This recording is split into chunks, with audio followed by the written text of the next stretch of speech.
శాఖ, పంచాయతీరాజ్ శాఖ, RWS, housing, municipal, ఉపాధి హామీ, మెడికల్ అండ్ హెల్త్, ఇతర శాఖలకు అదేవిధంగా పోలీస్ శాఖ, అన్ని శాఖలు సమీక్షా సమావేశంలో పాల్గొన్నారు.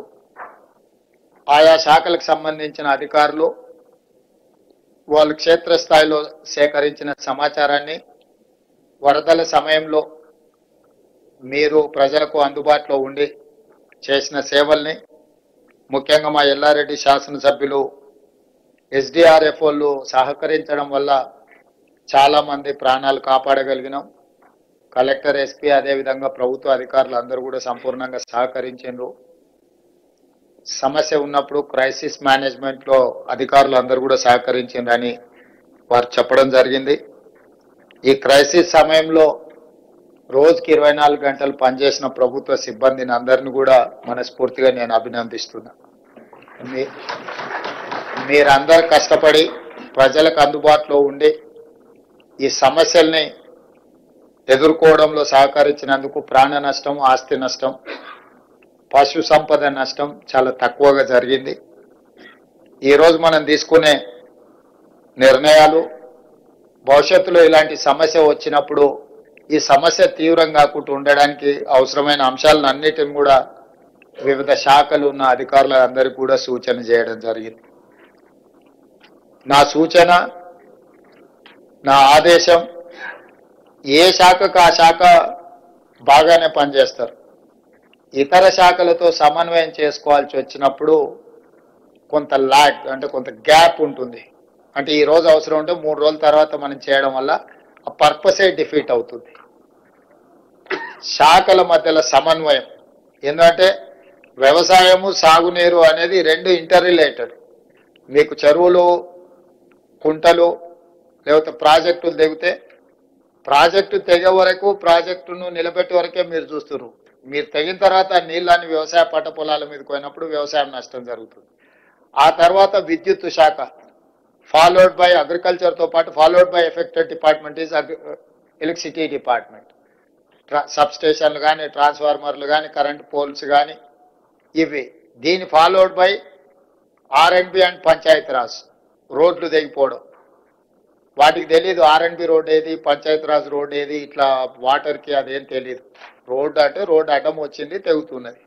మనకు తెలిసి ఈ డిపార్ట్మెంట్ వేరు, ఆ డిపార్ట్మెంట్ వేరు అని. అదేవిధంగా మున్సిపల్, పట్టణ ప్రాంతాలలో ఉండే వీటి సమస్యలు. సో ఈ రకంగా రకరకాల డిపార్ట్మెంట్స్, తాగునీరు, ఇవన్నీ కూడా ఒక్కొక్క డిపార్ట్మెంట్ మనం పరిపాలనా సౌలభ్యం కోసం రకరకాల శాఖలను ఏర్పాటు చేసుకున్నాం. వీళ్ళందరినీ సమన్వయం చేయడానికి కలెక్టర్ వ్యవస్థ తెచ్చుకున్నాం.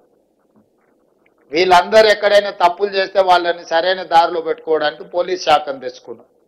కానీ మీరు ఎవరికి వాళ్ళు మా పాటికి మేము ఉంటామని అంటే క్రైసిస్కి తెలీదు, ఏ శాఖ ఆ శాఖ సపరేట్గా ఉంటుంది, వాళ్ళు సపరేట్గా ఉండొచ్చు అనేది. వీళ్ళందరూ కలిస్తేనే క్రైసిస్ మేనేజ్మెంట్.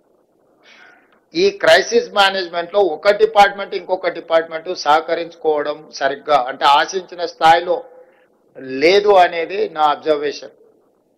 కాబట్టి మీరు కలెక్టర్ గారికి నేను ఆదేశాలు ఇస్తున్నా, ఈ సమన్వయ మీటింగులు ముఖ్యంగా పెట్టండి. ఏ డిపార్ట్మెంట్స్ ఏం అవగాహనతో వచ్చినాయి, ఆ అవగాహన ప్రకారం ఆ సమస్యలను ఎట్లా పరిష్కరించాలనో కలెక్టర్లు ఖచ్చితంగా సమన్వయ సమావేశాలు పెట్టాలి. Internal coordination is very important than anything. మీరు సమస్యను అడ్రస్ చేయడం కంటే కూడా సమన్వయం చేసుకోవడం. కొన్నిసార్లు రెండు శాఖల మధ్యలో సమన్వయం జరిగితే ఆ సమస్య తొందరగా పరిష్కారం అవుతుంది. లేకపోతే పంచాయతీరాజ్ ఆయన వచ్చి రోడ్ వేసిపోతాడు, మన వాటర్ వర్క్స్ ఆయన వచ్చి కృపాకర్ వచ్చేసి తవ్వేసి పైప్ లైన్ వేసిపోతాడు. వీళ్ళిద్దరు మాట్లాడుకుంటే ఫస్ట్ పైప్ లైన్ వేసినాక తర్వాత రోడ్ వేస్తే ఏ సమస్య ఉండదు. ఇట్లాంటి సమస్యల్ని ఎక్కడైతే ఉందో ఎరువులకు సంబంధించి కూడా ఏం పంచుతారు, ఎట్లా పంచుతారు, అక్కడ ఏముంది, అక్కడ ఏదైనా ప్రాబ్లం ఉందా, కొంత పోలీస్ డిపార్ట్మెంట్తో కోఆర్డినేట్ చేసుకోవడం, లేకపోతే డీసెంట్రలైజ్ చేయడం. ఇప్పుడు 30-40 వేల జనాభా ఉండే మండలానికి 2 షాపులు పెట్టిండ్రు అనుకోండి, దాదాపుగా 10,000 మంది రైతులు ఒకటే రోజు వచ్చి కూర్చుంటే ప్రాబ్లం అవుద్ది. వాళ్ళకి ముందే టోకెన్లు ఇచ్చి నీది 6 తారీఖు, నువ్వు 7 తారీఖు, నువ్వు 8 తారీఖు స్టాక్ వస్తే దీని ప్రకారం తీసుకోండి అని అగ్రికల్చర్ ఏఈలు క్షేత్రస్థాయికి వెళ్ళి గ్రామాలను పిలిచి, ఇప్పుడు రైతు వేదికలు ఉన్నాయి, మీరు అన్నట్టు 2000 3000 రైతులకు సపరేట్గా రైతు వేదికల దగ్గర పెట్టి లోకల్గా పోలీసులను కూడా అడుగు ఇద్దరు కానిస్టేబుల్స్ అక్కడ నించోబెట్టి ఆ టోకెన్లు ఇచ్చి ఆ రైతు వేదికల నుంచి మీరు యూరియా కానీ ఇతర ఎరువులు కానీ ఏమైనా ఇచ్చిందంటే సమస్య రాదు. ఒక్కసారిగా మంది అందరూ ఒక దగ్గర నిలబట్టి అందుబాటులో ఉన్నా కూడా లైన్ పెద్దగా కనిపిస్తుంది. సినిమా హిట్ అయితే అందరికి టికెట్ దొరకవచ్చు కానీ లైన్ చూస్తే పొడుగ్గా కనిపిస్తుంది. ఆఖరి ఆయనకు మొదటి ఆయనకు సేమ్ టైంలో ఇవ్వలేరు కదా. సేమ్ యూరియా అందుబాటులో ఉన్నా కూడా 1000 మంది లైన్లో ఉంటే మొదటోడికి చివరోడికి 8 గంటలు పడుతుంది. వీడు 8 గంటల లైన్లో నిలబడే వరకల్లా వీడు సహనం నశించేసి అసలు యూరియానే అందుబాటులో లేదని వాడు కూర్చోవడానికి రోడ్డు కాటం కూర్చుంటాడు. కొన్నిసార్లు ఈడ కూర్చుంటుంది ఆడ కూర్చుంటుంది అని ఎవడో ఒకటి తీసుకెళ్ళి అట్లా కూర్చోబెడతారు. అందుకోసమని మీరు టైమింగ్ ఒకప్పుడు తిరుపతిలో కూడా దర్శనాలకు రోజుల కొద్ది పట్టేది. ఇప్పుడు ఆన్లైన్ మీకు టైమింగ్ ఇస్తున్నారు, ఈ టైంకు నువ్వు వచ్చి దర్శనం చేసుకో అని. సేమ్ అట్లనే లోకల్గా ఈ యూరియాకి సంబంధించి కానీ ఇట్లాంటివి ఏమైనా ఇష్యూస్ వస్తే వాటిని కొంత మీరు సమన్వయం చేసుకోవాల్సిన అవసరం ఉన్నది. అదేవిధంగా ఇప్పుడు ఈ వరదలు దీనికి సంబంధించిన దాంట్లో సాగునీరు, విద్యుత్ శాఖ, వ్యవసాయ శాఖ, R&B, Panchayati Raj, rural water supply scheme, housing, municipal, NREGS and health అన్ని డిపార్ట్మెంట్స్కి దాదాపుగా అందరికి సమయం ఇచ్చినాం. వీలైనంత మేరకు మీ సమస్యలన్నీ కనుక్కున్నాం. హెల్త్ డిపార్ట్మెంట్ ఒక్కరే మమ్మల్ని అభినందించారు, మేము కూడా వాళ్ళని అభినందిస్తున్నాం. ప్రభుత్వం బాగానే పనిచేస్తుందని హెల్త్ డిపార్ట్మెంట్ మమ్మల్ని గుర్తించినందుకు, మమ్మల్ని అభినందించినందుకు మేము కూడా తిరిగి వాళ్ళని అభినందిస్తున్నాం. కానీ మేము అభినందించినాం కదా అని వాళ్ళు పని చేయకుండా ఊరుకుంటాం అంటే ఏం కుదరదు. అభినందనలు వేరు, పని వేరు. కాబట్టి ఖచ్చితంగా ఈ సమావేశంలో పాల్గొన్న అందరు అధికారులకు, ప్రజాప్రతినిధులకు సమస్య వచ్చినప్పుడు రాజకీయాలకు అతీతంగా మనం వ్యవహరించాలి. After all we are human beings, మానవత్వంతో వ్యవహరించాలి. అది అధికారులైనా ప్రజాప్రతినిధులైనా ప్రజల అవసరాలకు, ప్రజల యొక్క సమస్యలు పరిష్కరించడానికి మనం ఉన్నాం. ఇది కామారెడ్డి ఈ జిల్లా ఒక మోడల్ డిస్ట్రిక్ట్ లాగా క్రైసిస్ మేనేజ్మెంట్కి కావాలి. దీనికి సంబంధించిన ప్రజాప్రతినిధులు, అధికారులకు కూడా నేను కొన్ని సూచనలు చేసిన. ఈ సమీక్షా సమావేశంలో తీసుకునే నిర్ణయాలు పకడ్బందీగా ఈ జిల్లాలో అమలు చేస్తే ఇదే విధానాన్ని ఇతర జిల్లాలలో కూడా ఆచరించడానికి మాకు అవకాశం ఉంటుంది. మళ్ళీ 15 days తర్వాత నేను సమీక్ష చేస్తా. ఈ లోపల జిల్లాకు సంబంధించి మా డాక్టర్ నిజామాబాద్ రూరల్ ఎమ్మెల్యే గారు, మా జుక్కల్ ఎమ్మెల్యే గారు, మా మిగతా ఎమ్మెల్యేలు కామారెడ్డిలనే అన్న సార్ అన్ని మంజూరీలు ఇచ్చిపోయిండు, ఎల్లారెడ్డి కామారెడ్డి ఎమ్మెల్యేలకే లాభం అవుతుంది, మా సంగతి ఏం లేదని కొంచెం ఆలోచన చేస్తున్నట్టు నేను మా శ్రీతక్కకు సూచన చేస్తున్నా. నిజామాబాద్ ఉమ్మడి జిల్లాలో ప్రతి శాసనసభకు సంబంధించిన సమస్యల్ని మీరు ప్రత్యేకంగా వాళ్ళందరినీ పిలుచుకొని సమీక్ష చేసి అధికారులందరికీ కూడా సూచన చేస్తున్న ఉమ్మడి మహబూబ్ నగర్, ఉమ్మడి నిజామాబాద్ జిల్లాకు సంబంధించిన అన్ని శాసనసభ నియోజకవర్గాలకు సంబంధించి వరదలు, ఈ విపత్కర పరిస్థితులను అడ్రస్ చేయడానికి అవసరమైన ప్రణాళికలు ఆయా కలెక్టర్లకు చెప్పండి. ఎమ్మెల్యేలు కూడా మీ నియోజకవర్గాలలో ఉన్న సమస్యల్ని మీ ఇన్ఛార్జ్ మినిస్టర్ సీతక్క గారి దగ్గరికి తీసుకొని రండి. మీ జిల్లా మొత్తం ఎమ్మెల్యేలతోనే హైదరాబాద్ స్థాయిలో ఒక సమీక్ష సమావేశం పెట్టుకుందాం రాబోయే 10 రోజుల్లో. ఎందుకంటే ఈ లోపు మీ నివేదికలన్నీ కూడా కంపెల్ చేసి అధికారులు ప్రతిపాదనలతో రండి. మీరు మళ్ళీ ఇట్లనే కూర్చొని మనం చర్చించుకుంటే దానికి ఏం పరిష్కారం దొరకదు. ఉమ్మడి అందరినీ నిజామాబాద్ హెడ్ క్వార్టర్ లాగా అన్ని శాసనసభ నియోజకవర్గాలకు సంబంధించిన కలెక్టర్లను అందరిని పిలిచి ఒక రోజంతా సమీక్ష పెట్టుకొని ఆ నియోజకవర్గాలలో మేజర్గా ఏం సమస్యలు ఉన్నాయి, వాటికి ఏం చేయగలమో ఒకసారి మీరు సమీక్ష తీసుకొని ఎంపీలను కూడా పిలుచుకోండి. సురేష్ షెట్కార్ గారిని, అదేవిధంగా నిజామాబాద్ ఎంపీ అరవింద్ గారిని కూడా మీరు ఇన్వైట్ చేయండి.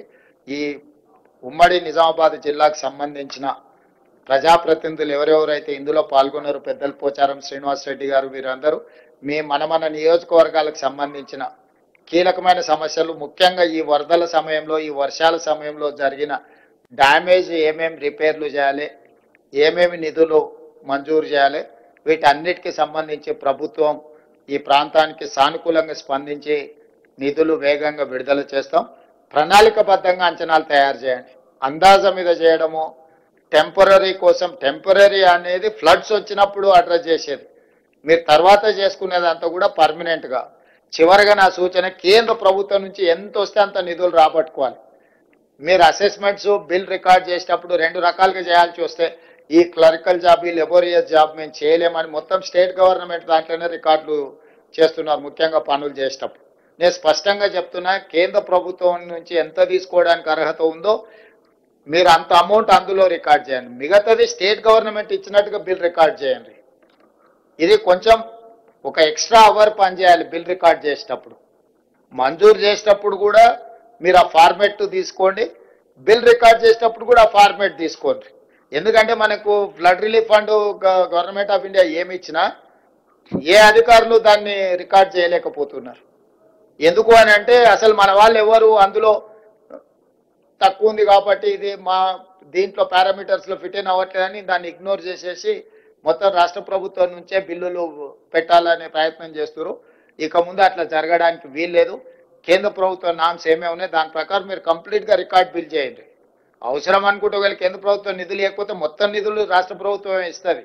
అవసరం అనుకున్నప్పుడు కేంద్ర ప్రభుత్వంతో ఏ విధంగా నిధులు రాబట్టుకోవాలనో మేము ప్రయత్నం చేస్తాం. వీటన్నిటిని కూడా జాగ్రత్తగా తీసుకొని ప్రజలకు అందుబాటులో ఉండండి. పాఠశాలలకు సంబంధించి కానీ, వైద్యానికి సంబంధించి కానీ, ప్రాజెక్టులకు సంబంధించి కానీ పూర్తి స్థాయిలో మీరు అందరూ ప్రణాళికబద్ధంగా పని చేయాలి. ఈరోజు ఇంతమంది అధికారులు మీరు అందరు ఇక్కడికి వచ్చారు అంటే మీ అందరినీ ఒకసారి అందరి ఫేస్ రీడింగ్ చూస్తే మాత్రం పని చేద్దామన్న ఆలోచనే కనిపిస్తుంది. మరి రేపు కూడా ఇదే స్ఫూర్తి మీ దగ్గర ఉంటుందని ఆశిస్తున్నా. మళ్ళొకసారి సమీక్షకు వచ్చినప్పుడు ఇక్కడ మంచి పనులు జరగాలని ఆశిస్తూ మీ అందరి దగ్గర సెలవు తీసుకుంటాను.